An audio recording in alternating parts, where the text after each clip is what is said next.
บื้องนี้ก็เช่นเดียวกันทุกคนโอ้พี่ทุกคนทางนี้ถือว่าเกือบขาดเลยเนาะอย่างเลือดแต่น้อยเดียวนึงทุกคนนี่เลือดแต่รถจักรสามารถเที่ยวได้เนาะบอนนี้เนาะถือว่าจักรยานยนต์นี่สามารถเที่ยวได้อยู่แต่ว่ารถใหญ่นี้บ่ได้ละทุกคนเนาะเพราะว่ามันกัดเซาะไปเบื้องนี้จนสิขาดแล้วเนาะ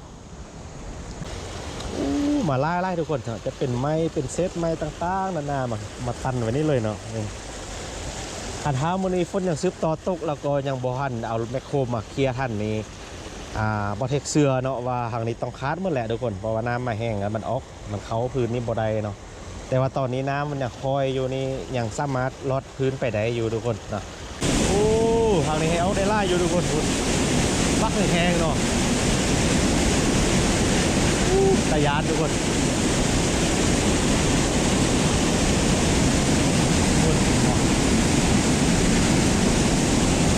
แห้งๆเลย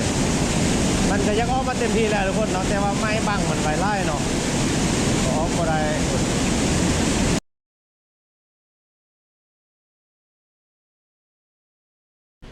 สบายดีทุกคนยินดีต้อนรับทุกคนเข้าสู่ซองอยู่ดอยหรือว่าซองบอเทคเก่าคือเดิมทุกคนเมื่อนี้บอเทคว่าจะเดินทางไปที่บ้านกองเชียงทุกคนนะพอดีทุกคนฝนตกเมื่อคืนนะตั้งแต่เมื่อวานนี้มาแล้วนะจนฮอตมื้อนี้ก็ยังซื้อต่อตกอยู่เนาะแล้วก็หายน้ำหนองนะทุกคนเนาะ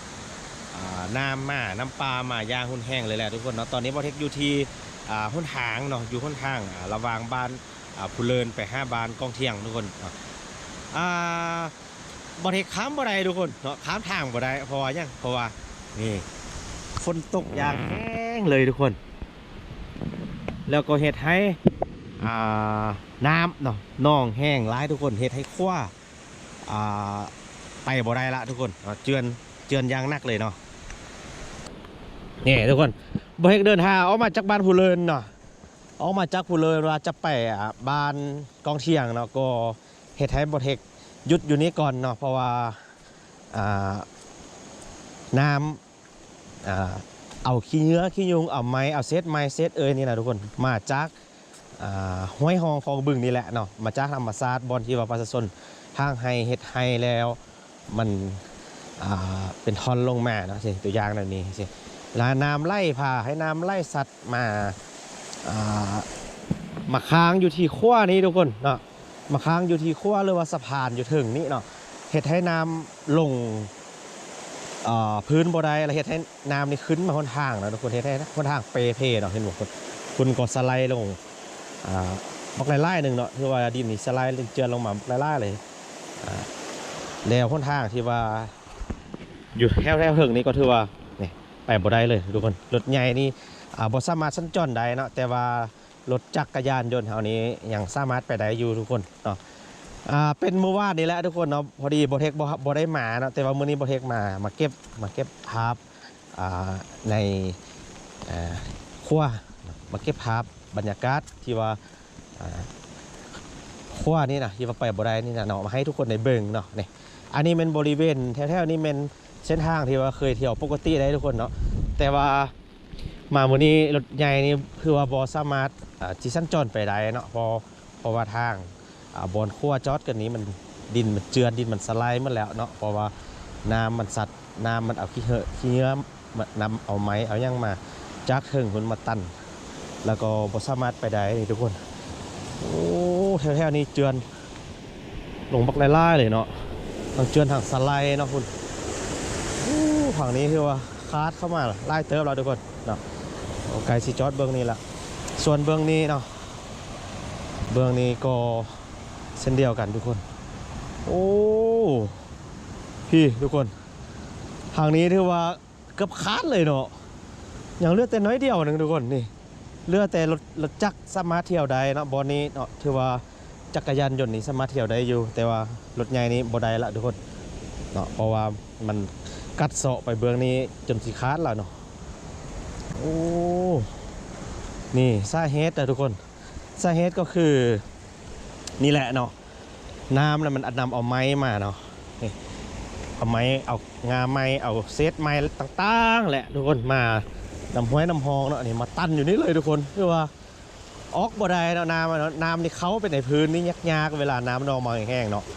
หลังจากที่มันตันนี่แล้วน้ำก็มันจะขึ้นเทิงพุ่นเนาะแล้วก็กัดเซาะทางเทิงนั้นลงเนาะทุกคนโอ้นี่เมื่อวานนี่คือสิแห้งคักเลยทุกคนพุ่นน่ะเนาะมันขึ้นไปเทิงทางพุ่นเฮ็ดให้หนทางแถวๆเทิงทันน้ำเซาะขึ้นไปเทิงทันหมดเลยเนาะโอ้ก็บ่ได้แท้ๆเลยทุกคนน้ำนี่แม่นน้ำมาแต่ห้วยสล็อตเลยทุกคนมาจากบ้านห้วยสล็อตมาจากบ้านห้วยสล็อตถึงพุ่นเนาะเพราะว่าบ้านห้วยสล็อตอยู่ถึงกันบ้านหนึ่งบ้านเดียวเนาะแล้วน้ำนี่ก็ไล่มาจากบ้านห้วยสล็อตแล้วก็ใส่ซื้อว่าน้ำห้วยสล็อตเลยตัวนี้นะทุกคนเป็นบ่อนี้เป็นเส้นทางคือออกมาจากกุเลินแหละทุกคนเนาะออกมาจากกุเลินออกมาจากดอยกาวออกมาจากเทศบาลเมืองเนาะสิเดินทางไปทางเมืองฮงซ่าเนาะเส้นนี้เนาะก็จะผ่านบ้านกองเทียงอยู่ถึงฮั่นเนาะไปบ่ได้เด้อทุกคนเนาะรถใหญ่นี่คือว่าสัญจรไปบ่ได้ละเนาะมื้อนี้ก็ยังซึบต่อตกอยู่ทุกคนเนาะนี่ฝนนี่ยังซึบต่อตกอยู่แล้วก็เฮ็ดให้น้ำยังนองน้ำยังคุ้นมั่วอยู่เนาะทุกคนมื้อนี้เป็นวันที่25เด้อทุกคนเนาะ25พฤษภาคมเนาะ2025เนาะก็เฮ็ดให้เส้นทางเส้นนี้เป็นอัมพาตไปสัวขาวแล้วทุกคนเนาะแต่ว่าบ่เทคเดินทางมาเมื่อกี้นี่บ่เทคเห็นอยู่ทุกคนเห็นแมคโครเนาะกำลังเดินทางมาเนาะเพราะว่าเพิ่นจะมาเอาแมคโครมานำเอาเศษขี้เนื้อนี่ออกเนาะนำเอาไม้เอากิ่งไม้ใบหญ้าต่างๆนี่ออกจากหูน้ำนี้เนาะแล้วก็เฮ็ดให้น้ำไหลสะดวกแล้วก็เพิ่นก็จะจกเนาะเพิ่นก็จะเอาเคลียร์ขี้ดินมาท่มบอนที่ว่ามันเจือนออกไปนี้เนาะเพิ่นก็กำลังมาอะไรทุกคนเนาะเพราะเมื่อวานนี่ฝนตกแห้งไล่ทุกคนเนาะแล้วก็เฮ็ดให้น้ำมันมานะเนาะแล้วเมื่อวานนี้เพิ่นก็5วิธีแก้ไขแล้วเพิ่นก็จะเอาแมคโครมาเคลียร์ก่อนแหละทุกคนเนาะมาไล่ทุกคนเนาะจะเป็นไม้เป็นเซตไม้ต่างๆนานามาตันไว้นี่เลยเนาะอันท้ามื้อนี้ฝนยังซึบต่อตกแล้วก็ยังบ่ทันเอาแมคโครมาเคลียร์ทันนี้บ่เทคเสือเนาะว่าทางนี้ต้องคาดหมดแหละทุกคนเพราะว่าน้ำมาแห้งแล้วมันออกมันเข้าพื้นนี่บ่ได้เนาะแต่ว่าตอนนี้น้ำมันยังคอยอยู่นี่ยังสามารถลดพื้นไปได้อยู่ทุกคนเนาะแต่ว่าคันท้าว่ามือแรงนี้หรือว่ามือซ้วยนี้ตกมัดมือเองนี่จะเฮ็ดให้น้ำนี่ลงบ่ได้แล้วก็เฮ็ดให้มันข้ามทางแล้วก็เฮ็ดให้มันกัดเซาะเจือนนี้แน่นอนแหละมือแรงนี่เนาะโอ้บ่เฮ็ดสังเกตเห็นเผือกได้ทุกคน เผือกเนาะนี่เผือกที่ว่าประชาชนปลูกไว้นะเราสงสัยบ่แม่นสงสัยอะไรเลยทุกคนเนาะหลังจากปลูกไว้แคมห้วยนี่ตัวอย่างบริเวณนั้นก็แคมห้วยเนาะอันนี้ก็ส่วนเผือกคือกันเนาะก็เฮ็ดให้น้ำกัดเซาะเผือกเพิ่นลงแม่นะโอ้น่าเสียดายเนาะต้นใหญ่ละอาจจะไล่ได้นี่ทุกคนเนาะบ่ได้สังเกตเห็นอยู่ตามแคมนี่เห็นบ่ตามเซตเป็นต้นเผือกของประชาชนเนาะทุกคนโอ้น่าเสียดายไล่เนาะโอเคจะไล่ออกมาไล่กัดเซาะออกมาเลยทุกคนอันนี้มันเผือกเพิ่นได้นี่โอ้น่าเสียดาย คุณข้าเจ้ากำลังเลาะให้ข้าเจ้าอยู่เนาะให้เผือกข้าเจ้าทุกคนโอ้ฝนนี่อาทิตย์2 อาทิตย์ผ่านมาแล้วทุกคนเนาะ2 อาทิตย์ผ่านมานี่คือว่าตกทุกมือเลยเนาะบ่ขาดเนาะคือว่าตกทุกมือเลยฝนเนาะคันท้าว่าบ่มีไม้มาตั้นเนาะทุกคนบ่มีเซตไม้มาตั้นก็อาจจะบ่เฮ็ดให้มันเปไล่ซำนี้นะทุกคนแต่ว่าอันนี้เฮ็ดมันตกแห้งไล่มันก็เลยว่าเอาไม้เอาเซตไม้นี่มาแล้วก็เฮ็ดให้ไปบ่ได้แล้วก็เฮ็ดให้เหอะมาตั้นอยู่นี้ทุกคนก็เสียหายไล่เนาะรอฮะเบิ่งเต็มมือนี้แหละทุกคนเนาะเพราะว่าประเทศแค่แมคโครมาหันละเนาะนี่ทางนี้ถือว่ากัดไปกับมัดเลยกับคาดเลยเนาะโอ้แต่ยานมันไปบ่ได้เด้เนาะทุกคนมันก็เลยว่าล้นทางมาแล้วมันก็กัดเบื้องนี้ออกกัดออกแล้วก็เห็นให้มันอย่างเลือดแต่สำนีเนาะ เมื่อวานนี่แห้งบ่น้ำมาเห็นบ่ตอนมันมาเห็นมันมาเมื่อคืนนี่เนาะตอนเศร้าบ่เอาฟืนนี่แม่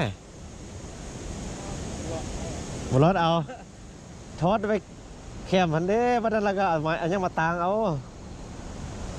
คนออกแมคโครมาฮอดบ้านเฮาเราเด้ผู้เลินเนาะเจ้าเนาะกองเทียงอ๋อ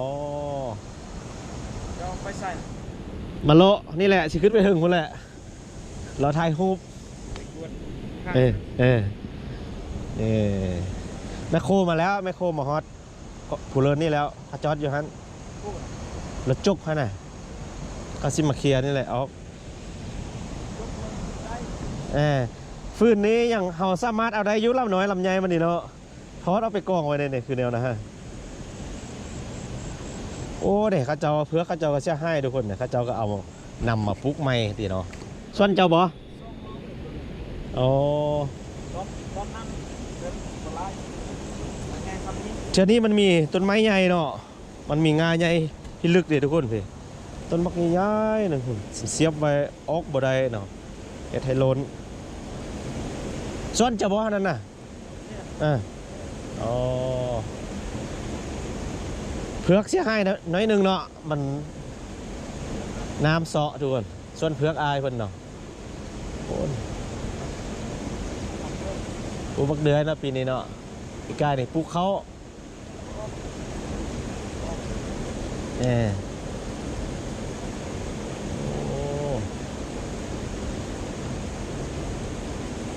ก็แต่แม่ฟืนนี่ได้ก็นี่งามไหน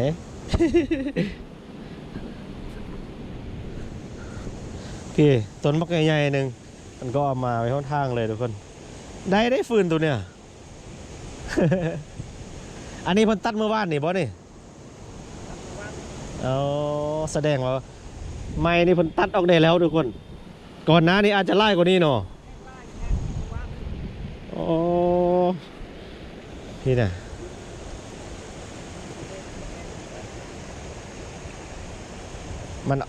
มันลงบ่ได้แต่มันก็ตีขึ้นนี่ทุกคนน้ำนี่เนาะตีขึ้นนี้กัดแถวๆบริเวณนี้ไม้ท่อนนั้นน่ะ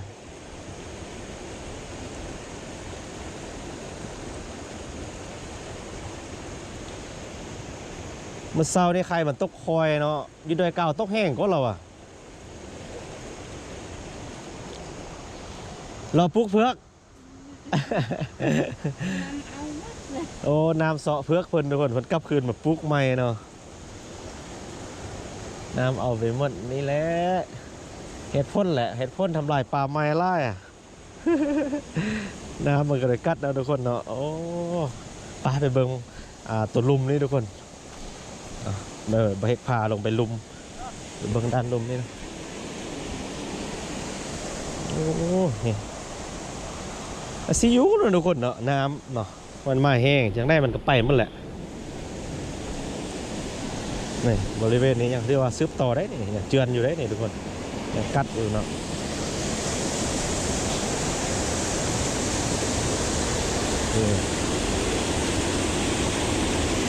อึ๊บ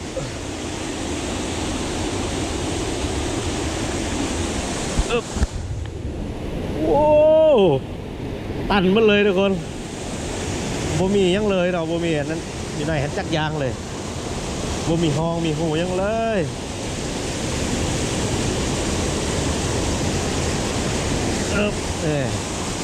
ชื่อว่าเต็มแต่ไม้หมดเลยเนาะชื่อว่าอัดเป็นหูหมดเลย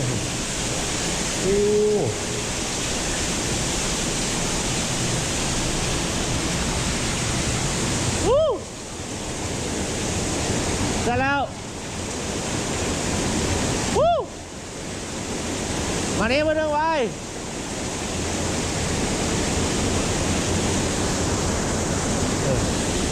มันมีท่อย่างเลยมาดึงเอาท่อย่างแม่ท่อย่างนะปักยาวๆเลยนะมาดึงอะไรแม่ท่อย่างมันพยานมันมาล็อกไม้ตันมาแล้วสัญญาณมาท่านทุกคนบอกคนมาดึงเอาท่อย่างเนาะนี่ทุกคนพออย่างสีฟ้าเนี่ยเนาะมันไล่มาจากไส้บุงูเลยนี่เนาะก็แล้ว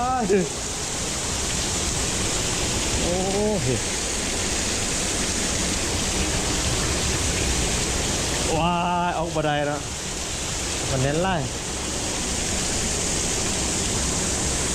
โอ้ ยใส่ให้น้ำลงได้เดี๋ยวนี้ทุกคนเลยตันบอกแน่นๆหนึ่งเนาะทางนี้ถือว่าออกได้น้อยหนึ่งทุกคนมาไปเบื้องทางนั้นออกได้ไล่อยู่เนาะ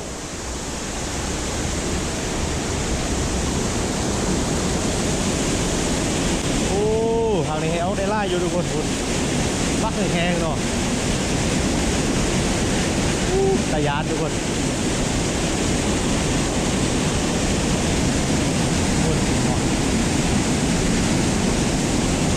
แห้งๆเลยมันจะยังออกมาเต็มที่แล้วทุกคนเนาะแต่ว่าไม่บังมันไปไล่เนาะออกมาได้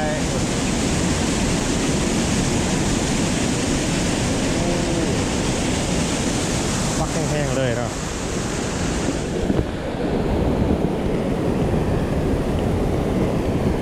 รอท้าแมคโครนะทุกคนเนาะพระเจ้าจะเอาแมคโครมาเคลียร์ออกตอนนี้ฝนก็คอยลงละเนาะแต่ว่าก็ยังลงมาหลอดสดแชทอยู่ทุกคนยังค่อยปล่อยลงมาอยู่นะฝนเนาะจะว่าออกมาได้เลยเส้นทาง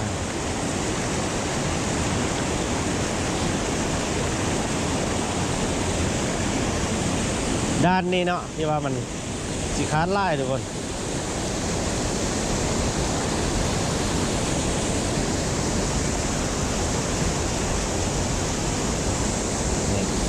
บอลที่ว่าอันนั้นไล่แท้ๆก็เป็นเบื้องนี้เนาะ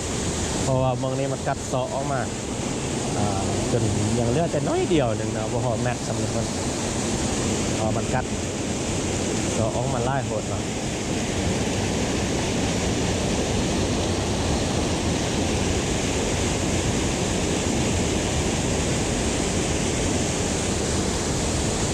ข้าเจ้าก็ไปบ่ได้มากบ่ได้ทุกคนรถไงเนาะแต่ว่ารถจักรยังสามารถเที่ยวได้อยู่ทุกคน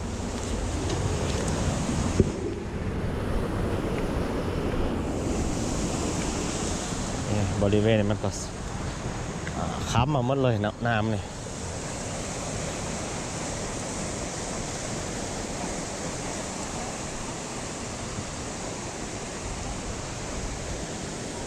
โอ้โห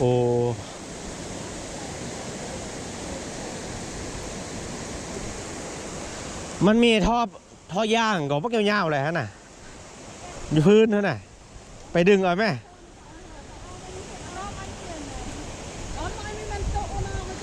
มันบยานแล้วว่ามันสิลุลงมามันบรรลุลงไม้พวกใหญ่ๆคันไปฮะนี่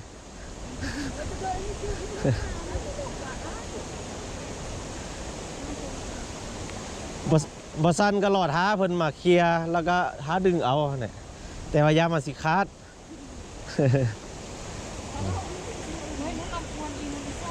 โอ้น้ำนี่ยังคือประมาอีกตึมเลยนี่เนาะฝนห้าเสาเดี๋ยวทุกคนอันนี้เขาเป็นประชาชนบ้านกองเคียงแล้วเพิ่นก็อาจจะมาเบิ่งไฮเบิ่งนั้นเพิ่นทุกคนเนาะบรรยากาศอยู่หึงก็จะเป็นไฮเขาก็จะบักงามหนึ่งทุกคนเดี๋ยวจากในบริเวณพาทุกคนขึ้นไปนะเดี๋ยวไปเฮ็ดกระทาบรรยากาศควายทางนี้ให้ทุกคนได้เบิ่งตื่มอีกตัวหนึ่งทุกคนนะ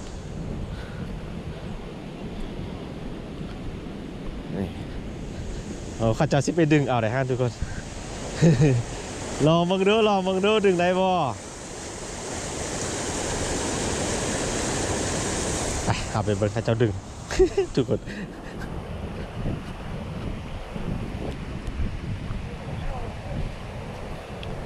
ยานวะส่งคือสียานนะทุกคนเนาะ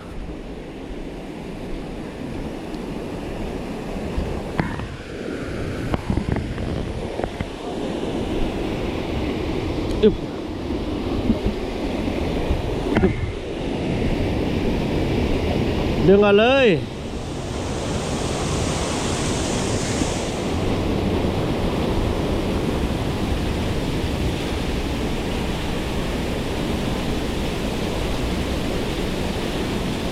ได้บ่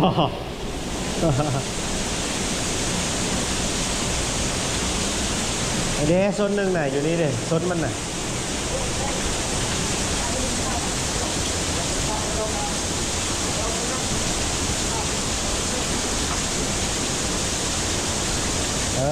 ซอสเอาไปเท่าละน้อยเอา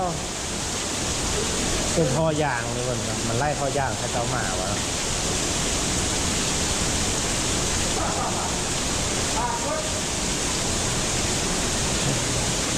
คาร์ดเนาะ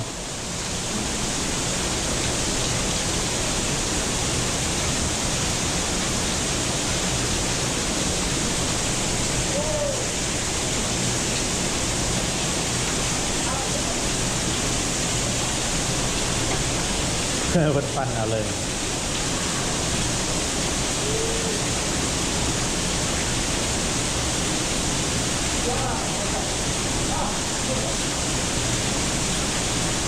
เอาไปต่อเอา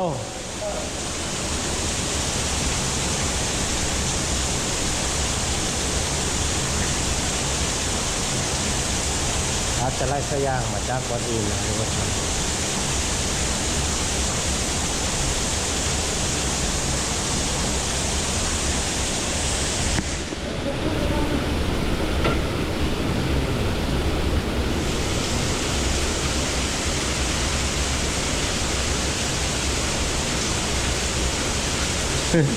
เบื้องนั้นได้มีบ่เบื้องนั้นแฮะ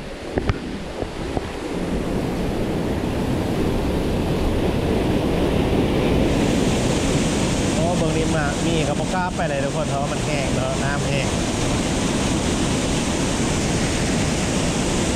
ตรงนี้น้ำแห้งอยู่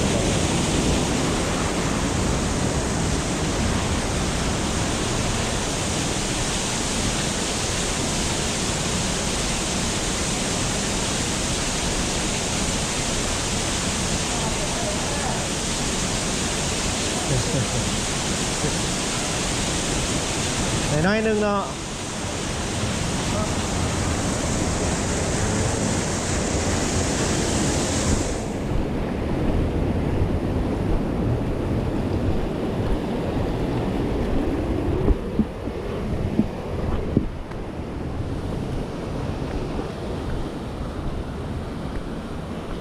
น้อยๆนึงทุกคนมันไปตัดเอา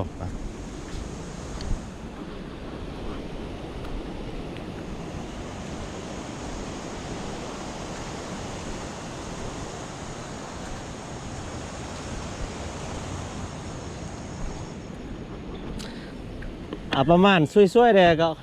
รถแมคโครก็ออดจะมาฮอนแล้วล่ะทุกคนเนาะเพราะว่าบ่เห็นก็เห็นอยู่หึงนี้เนาะก็ใกล้ๆจะลงมานะถ้าแดดออกแล้วเพิ่นก็ฝนสิลงมาแป้งแล้วแหละเนาะอันนี้ก็คือภาพบรรยากาศเฮ็ดที่ว่าน้ำปลานะทุกคนเอาไม้เอาย่างมาตันห้องน้ำนี่ไว้แล้วเฮ็ดให้ควบเปข้อเพแล้วทุกคนเนาะเฮ็ดให้เส้นทางเกือบคาดเลยเนาะรถใหญ่ก็เที่ยวบ่ได้นะรถจักรนี่ยังสามารถเที่ยวได้อยู่เส้นทางระหว่าง